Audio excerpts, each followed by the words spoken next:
শ্রীলঙ্কা, বাংলাদেশ কিংবা নেপাল, একের পর এক দক্ষিণ এশীয় দেশে ক্ষমতাসীনদের পতন দেখেছে বিশ্ব।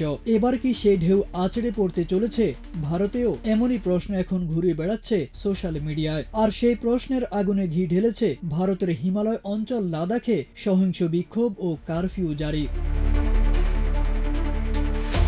বিক্ষোভকারীরা রাজ্যের মর্যাদা ফেরানোর দাবিতে রাস্তায় নামলে পুলিশের সঙ্গে ব্যাপক সংঘর্ষ হয়। এমনকি তারা বিজেপির স্থানীয় কার্যালয়ে আগুন ধরিয়ে দেয়। পরিস্থিতি নিয়ন্ত্রণে আনতে শহর জুড়ে কারফিউ জারি করেছে কেন্দ্রীয় সরকার।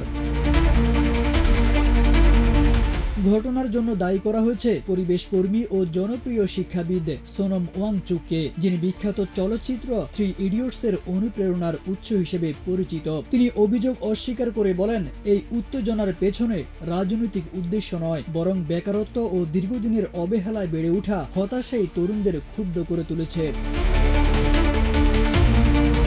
তরুণ সমাজের ক্রমবর্ধমান বেকারত্ব, সাংস্কৃতিক বিচ্ছিন্নতা ও রাজনৈতিক উপেক্ষা এখন বারুদের স্তূপে পরিণত হয়েছে। ভারতের রাজনৈতিক মঞ্চে মোদী সরকার এখনো দৃঢ় অবস্থানে থাকলেও ভূমি, পরিচয় ও স্বায়ত্তশাসনের প্রশ্নে যেসব চাপ সঞ্চিত ছিল তা এখন বিস্ফোরণের দিকে। ওয়াংচুক বহু বছর ধরে লাদাখের সাংস্কৃতিক, ভূসম্পদ ও রাজ্যের মর্যাদা ফেরানোর দাবিতে আন্দোলন চালিয়ে আসছেন। 2019 সালে মোদী সরকার জম্মু কাশ্মীরের বিশেষ মর্যাদা বাতিল করে অঞ্চলটিকে ভেঙে দিয়ে গঠন করে জম্মু কাশ্মীর ও লাদাখ। এই সিদ্ধান্তের পর থেকেই লাদাখের বৌদ্ধ প্রধান লেহ ও মুসলিম প্রধান কার্গিল জেলায় আন্দোলন জারি রয়েছে।